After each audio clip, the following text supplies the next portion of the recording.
Okay, so let's set the scene. It's May 29th, 2012. It's a Tuesday. And, you have to imagine the environment at the Conservative Party of Canada headquarters in Ottawa. Right. It's probably the most boring place you can imagine. Totally. It's all gray suits, the hum of photocopiers, phones ringing with, I don't know, donor requests. It's sterile. It's bureaucratic. That's pure technocracy. And then a package arrives. Just a standard cardboard box for the mailroom or, the receptionist. Nothing special about it on the outside. But when it's opened, well, the first thing that hits everyone is the smell. And that's never a good sign. Not at all. Because inside, under the packing material, it's not some policy paper or a box of campaign buttons. It's a human left foot, decomposing. I mean, just stop and think about the sheer cognitive dissonance of that moment. You're in this hyper-controlled, abstract world of politics, and you are suddenly face-to-face with the most visceral, biological, rotting reality imaginable. The police are called, obviously. The place goes into lockdown. The hazmat team shows up because, this is post 9/11. The immediate fear is, what, anthrax, some kind of chemical attack. Yeah, they're not thinking murder victim, they're thinking terrorism. But while all this chaos is unfolding at the Conservative headquarters, the story splits. Because at that very same time, across town at a Canada Post sorting facility, a postal worker flags a suspicious package. And this one is addressed to the Liberal Party of Canada. Inside, a human left hand. And that's the moment the police realize this isn't some gruesome, isolated prank or a medical mix-up. This is coordinated. This is intentional. You could almost call it a campaign. It's a broadcast. I think that's the word we have to use from the jump. Most violent crime, it's messy, it's hidden. The killer tries to cover their tracks, clean the scene, hide the body. This was the absolute opposite of that. The perpetrator, who we quickly learned was Luka Magnotta, was using the national mail system, an arm of the state itself, to make sure his crime was unavoidable. He was forcing the system to deliver his horror show to its own doorstep. So today, we're going to take a deep dive into the murder of Jun Lin. Mm-hmm. And look, I know almost everyone calls this the Luka Magnotta case. If you watch the documentaries, if you look it up online, his name is always in the title. Which is exactly what he wanted. Exactly. And as we went through all the source material for this, the court transcripts, the police reports, the psychiatric assessments, it just becomes so clear that focusing on Magnotta is actually playing into his hands. He orchestrated this entire thing, this whole horrific performance, just so we would all be sitting here saying his name. It puts us in a really tricky position, doesn't it? Because to understand what happened, we have to analyze him, the architect of it all. But we have to be so careful not to mythologize him or turn him into some kind of supervillain. Yeah, because the why and the how here are, they're genuinely fascinating in a really dark way. This is, you could argue, one of the first truly modern social media murders. It unfolds physically in Montreal, Paris, and Berlin, but its real stage was the internet. A stage he built for himself over years. But before we get into the international manhunt and, frankly, the bizarre cinematic elements of his trial, we have to ground this story. Because while government workers in Ottawa were reeling from these packages, a group of friends in Montreal were getting more and more worried. Their friend was missing. We need to talk about Jun Lin. We absolutely do. Because he is so often reduced to just that one label, the victim. A footnote in his own story. But he was a real person with a complex life. He was 33 years old from Wuhan, China. He'd come to Montreal in 2010, and he wasn't just, drifting. He was a student at Concordia University, an undergraduate in engineering and computer science. This was a smart, driven guy.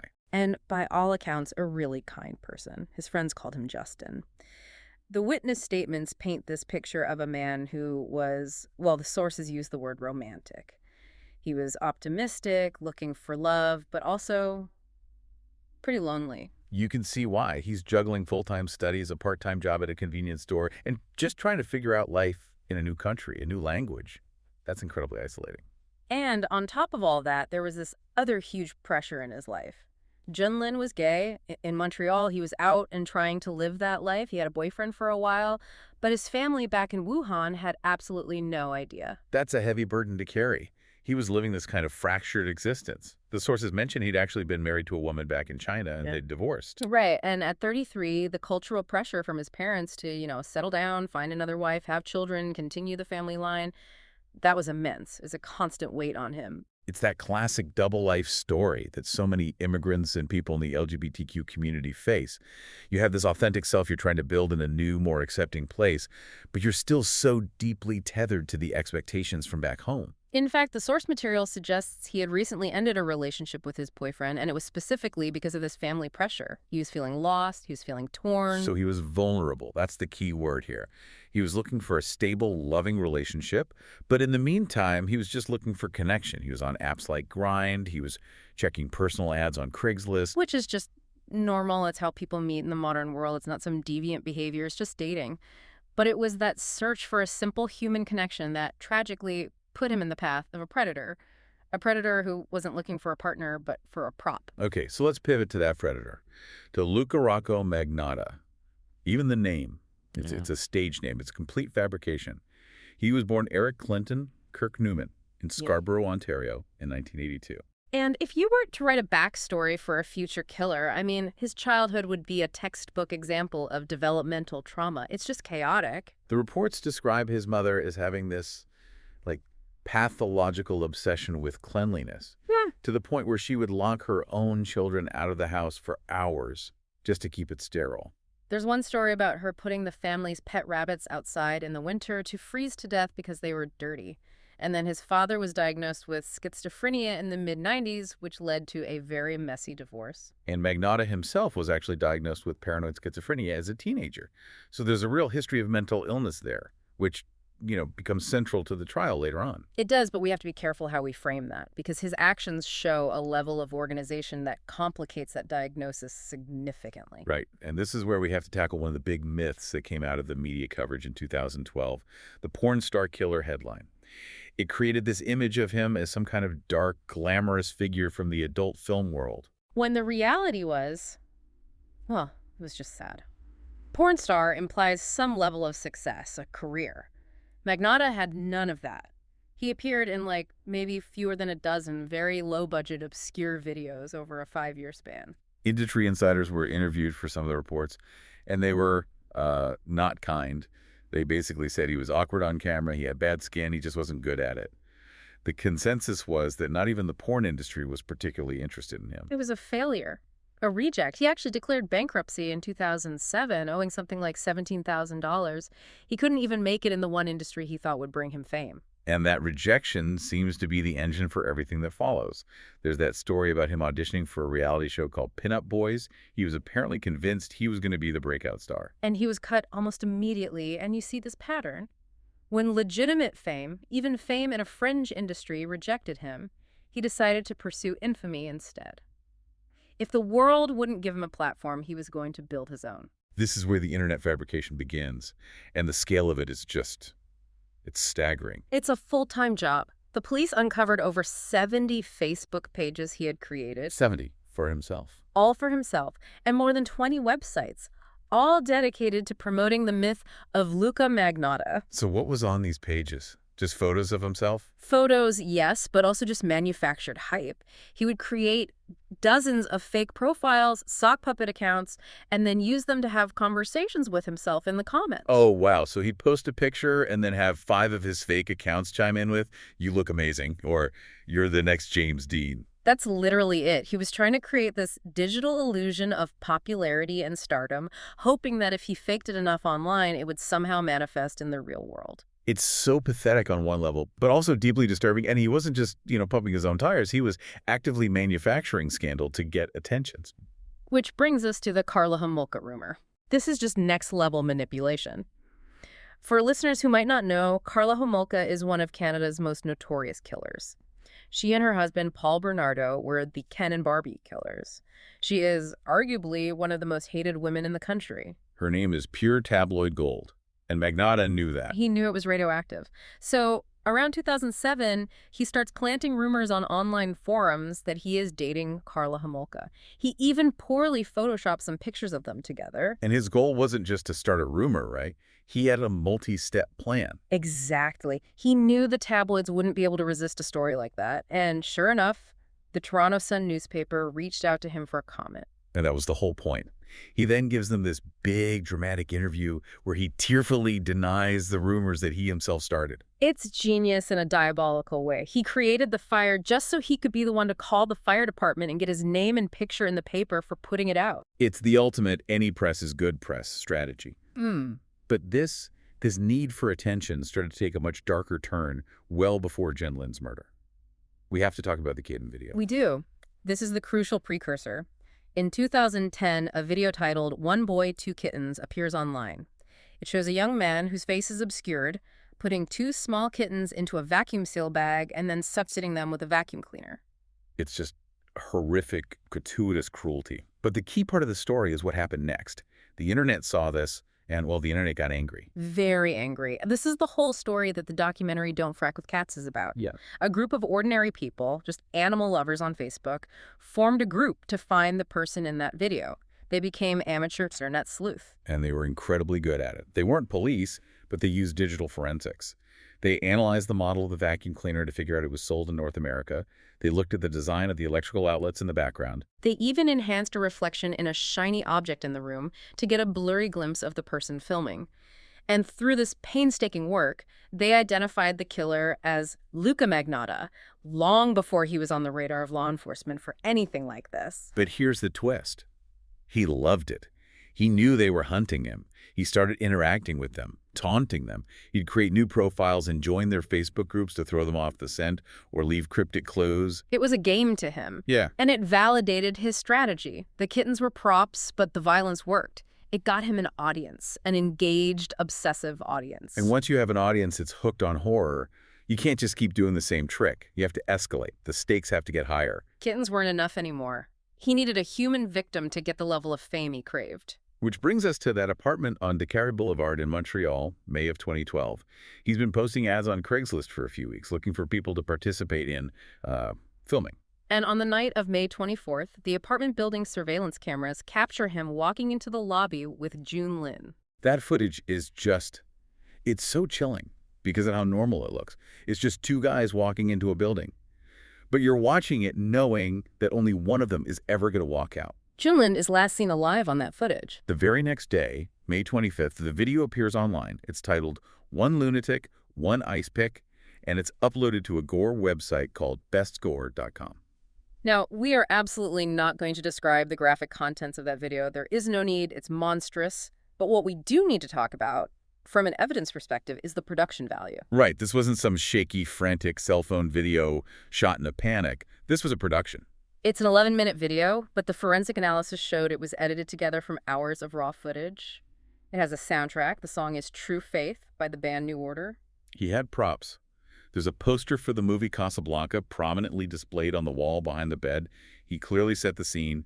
He thought about lighting, about camera angles. This was a film set.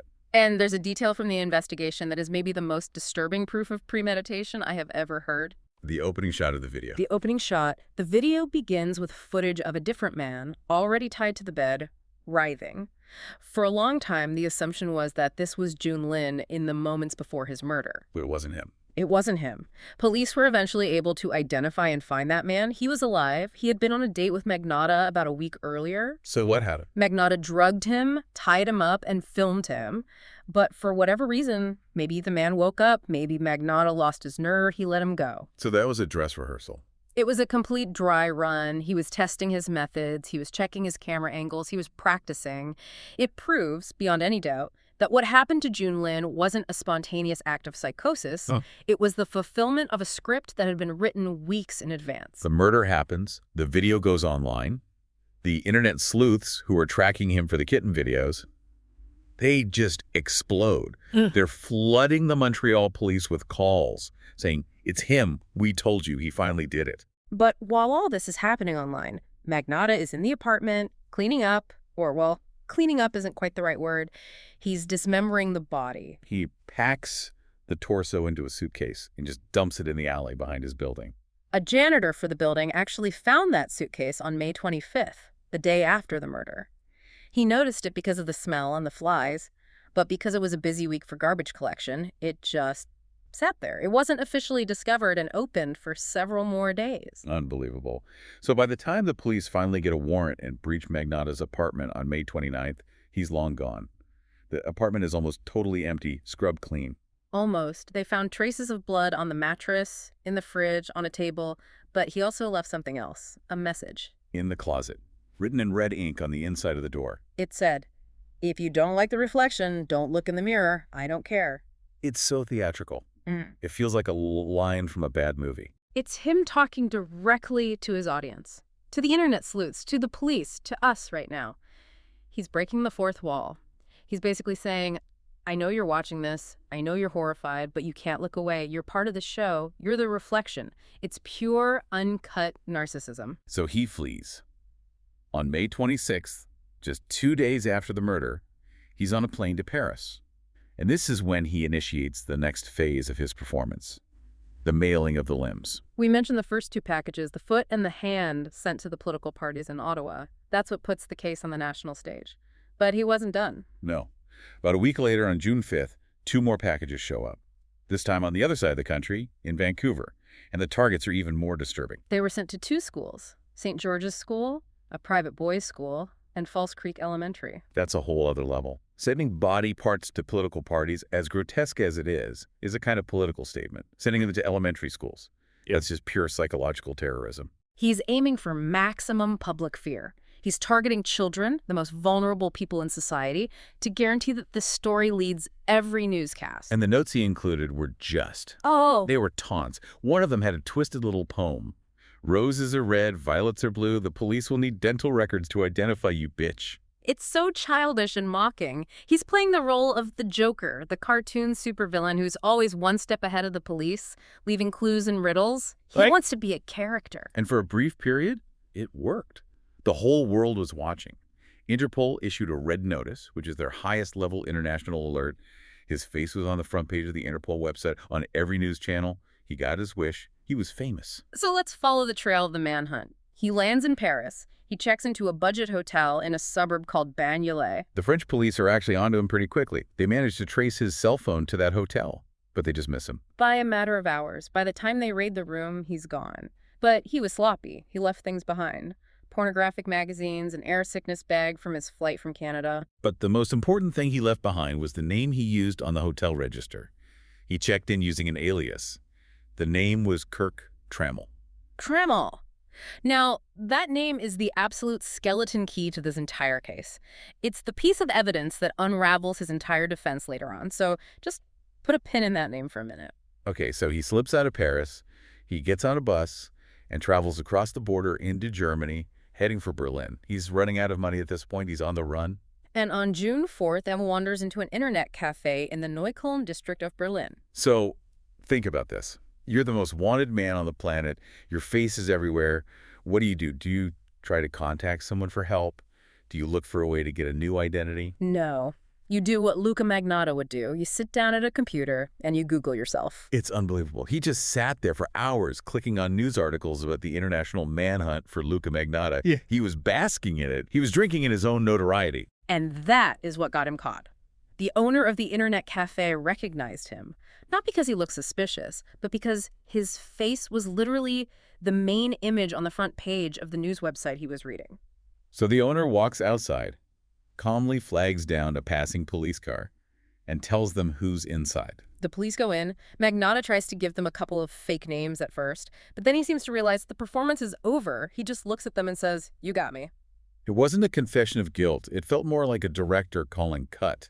The show is over. Yeah, it was a curtain call. So they put him on a Canadian military transport plane because no commercial airline wanted the liability of flying him back, and the case moves to the trial phase. And this is where the deep dive has to get a little more technical, because this was not a whodunit trial. Not at all. Magnotta, through his lawyer, admitted to all the acts. He admitted to killing Jun Lin, to dismembering him, to mailing the parts. The question for the jury wasn't if he did it. The question was about his state of mind when he did it. The defense's argument was not criminally responsible, or NCR. And we should probably clarify what NCR means under Canadian law, because it's not the same as the insanity plea you see in American movies. It's a very specific legal and medical standard. Right. To be found NCR, the defense has to prove that, at the time of the crime, the person was suffering from a mental disorder so severe that it made them incapable of either appreciating the nature and quality of their act or knowing that it was morally and legally wrong. So a simple way to think about it is, if you kill someone because you're having a psychotic delusion that they are a shape-shifting demon about to eat your soul, you might be NCR. You don't know that what you're doing is wrong in a rational sense. But if you kill someone because you want to be famous or because you want their money, you know it's wrong, you're just choosing to do it anyway, that's just first-degree murder. Exactly. And that was the battleground of this trial. Was he a man in the grips of a profound psychosis, or a calculating narcissist executing a plan? The defense brought in their own forensic psychiatrists, a Dr. Watts and a Dr. Allard, and they both testified that they had diagnosed Magnotta with schizophrenia. They pointed to his family history, his father's diagnosis, his own diagnosis as a teen. They talked about his claims of hearing voices, of being controlled by a figure he called Manny, who was forcing him to do these things. They argued he was in a full-blown psychotic break. But the Crown prosecution, they weren't buying a word of it. Not for a second. Their expert psychiatrists, Dr. Chamberlain and Dr. Paris, came to a very different conclusion. They agreed he had mental health issues, but they diagnosed him with a cluster of personality disorders. Specifically, narcissistic personality disorder, histrionic personality disorder, and antisocial personality disorder. And this is the absolute crucial distinction in the whole case. A personality disorder is not a psychotic illness. It's not a break from reality. If you have narcissistic personality disorder, you're not hallucinating. You know right from wrong. You just have an inflated sense of your own importance, a desperate need for admiration, and a complete lack of empathy for others. So the Crown's argument was that he wasn't crazy, he was just evil, and that he was organized, he was lucid, and that the entire murder was him acting out a pre-written script.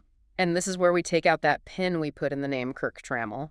Because the prosecution's masterstroke was connecting the entire crime to one of Magnotta's favorite movies, the 1992 thriller Basic Instinct. When I first read this part of the trial transcript, my jaw was on the floor. It sounds like something from a movie, not a real legal argument. It sounds unbelievable until the prosecutor, Louis Boutillier, starts laying out the evidence piece by piece, and it's devastating. Okay, so let's walk through it. Point one, the alias. In the movie, Sharon Stone plays a seductive, manipulative novelist who is a murder suspect. Her name is Catherine Trammell. Okay, so Magnotta uses her last name for his alias when he's on the run in Paris. That could be a coincidence. It could be. But then, point two, the voice in his head. Magnotta told his psychiatrist that this person named Manny was the one who controlled him, who told him to kill Jun Lin. And in the movie? In Basic Instinct, Catherine Trammell's fiancé, who she murdered before the movie begins, was named Manny Vasquez. Okay, wow. That's getting pretty specific. It gets more specific. Point three, the murder weapon. The ice pick. The movie is famous for its ice pick murder scene. Huh. The title of Magnotta's video was One Lunatic, One Ice Pick. But here's the kicker. Magnotta didn't actually use an ice pick. The weapon he used to stab Jun Lin was a screwdriver that he had bought at a local hardware store. So that breaks the pattern, right? Right. Because what the police found in his apartment was a can of silver spray paint. And forensic analysis confirmed that he had painted the handle of the screwdriver silver to make it look like an ice pick on camera. That is the single most damning piece of evidence. You do not stop in the middle of a psychotic break to do arts and crafts. You don't paint your props to match a movie if you're not in your right mind. Precisely. The prosecutor argued that this one act proved planning, deliberation, and a conscious effort to stage the murder to mimic the film. It's incompatible with the defense's theory of a disorganized, chaotic mind. And there was one more parallel, wasn't there? With the opening scene of the movie. Yes. The very first scene in Basic Instinct shows a blonde woman, seen from behind, straddling a man who is tied to a bed. She then murders him with an ice pick during sex. Magnotta's video visually mimics that exact scene and dynamic. He wasn't just taking inspiration from the movie, he was trying to recreate it. He wanted to be Catherine Trammell, the brilliant, beautiful killer who outsmarts everyone and gets away with it. This evidence just completely shredded the NCR defense. It showed the jury that the voices and delusions he was describing to the doctors weren't symptoms of schizophrenia. They were plot points he was plagiarizing from a Hollywood script. The jury deliberated for 8 days, which is a long time, but when they came back, the verdict was decisive. Guilty on all charges, including first-degree murder. Which in Canada means it was planned and deliberate. It carries an automatic life sentence with no possibility of parole for 25 years. It was, really, the only verdict that made sense given the evidence. The legal system, in the end, worked. But the cost of getting to that verdict, we have to talk about the collateral damage, especially for the family of Jun Lin. His father, Jun Lin, flew from China to attend the trial in Montreal. He sat in that courtroom every single day, listening through a translator to the most horrific details about his son's death. There were several moments during the testimony where the evidence being presented was so graphic, the description so vile, that he literally collapsed in the courtroom. He had to be physically carried out by court officers. I can't even imagine that pain. His victim impact statement at the end of the trial is one of the most powerful and heartbreaking documents I've ever read. He didn't rail against Magnotta. He just spoke about his son. He said, "In our hearts, we are crying out. Our child, our boy, we come to take you home." It just cut through all the noise about the killer, the internet, the movie plots, and it brought it back to the simple, profound tragedy of a father who had lost his only son. And the community did try to honor him. Concordia University, his school, set up a scholarship and an award in Jun Lin's name, so his legacy would be about academic achievement and helping other students, not just about how he died. Which is so important. But then, as a society, we kind of stumbled. Yeah. Because we have to talk about the Newsmaker of the Year controversy. Ugh, yeah. At the end of 2012, the Canadian Press, which is the national news agency, holds a poll among newspaper editors to decide the Newsmaker of the Year, and they chose Luka Magnotta. Now, their defense was purely journalistic. They argued that the title Newsmaker is not an award. It's not Man of the Year. It's just a neutral recognition of the person or story that most dominated the headlines. And technically, they were right. He was the biggest news story. But it just feels so wrong. It feels like handing a trophy to the guy who did all of this specifically to get that kind of recognition. It was a complete validation of his entire life strategy. It sent the message that if your crime is shocking enough, if it's theatrical enough, we will reward you with the very thing you crave, a place in the history books. It led to a huge public backlash and a lot of soul-searching within Canadian journalism. And he really was a prototype, wasn't he? He's often seen as one of the first of this new, terrifying breed of killer, the online broadcaster. Absolutely. We've seen it happen since, with killers who live stream their attacks on Facebook or Twitch, or who upload manifestos and videos before they act. Magnotta was the proof of concept. He showed that you no longer need the traditional media to be your gatekeeper. In the old days, a killer like Zodiac had to write letters to the newspaper and hope they'd publish them. Magnotta just bypassed all of that. He had his own distribution channel. He uploaded his product directly to the consumer on a Gore website. He made every single person who clicked on that link a part of his broadcast network. Which brings us back to that chilling message he left in the closet. If you don't like the reflection, don't look in the mirror. He was a monster, but he was a media-savvy monster. He understood the dark side of human curiosity. He knew that millions of people would seek out and watch that video. Not because they were evil, not because they approved of it, but simply because they couldn't look away. It's the digital version of slowing down to look at a car crash. It's exactly that. And when he was finally caught, sitting in that internet cafe in Berlin, staring at his own face on a news website, he was completing the circuit. He was the creator of the content, and he was also the consumer of the reaction to it. But we, the public, the media, we provided that reaction. Every click, every share, every horrified tweet was fuel for his narcissistic fire. So that leaves us with a really uncomfortable question, doesn't it? What do we do with that knowledge? We can't just stop reporting on crime. We can't stop being curious about the world. No, but maybe we can be more cautious about where we put the spotlight. I think that's the only answer. It's why we made a point of starting this deep dive with Jun Lin. It's why we focused on his life, his dreams, his struggles. The killer always wants to be the protagonist of the story. I think our job as people who consume these stories is to refuse him that role. We have to relegate him to what he actually is. The villain, the obstacle, the destructive force that ended a promising life. It's a conscious act of reframing. We study the perpetrator to understand the how and why, so maybe we can prevent the next one. But we remember the victim to understand the cost.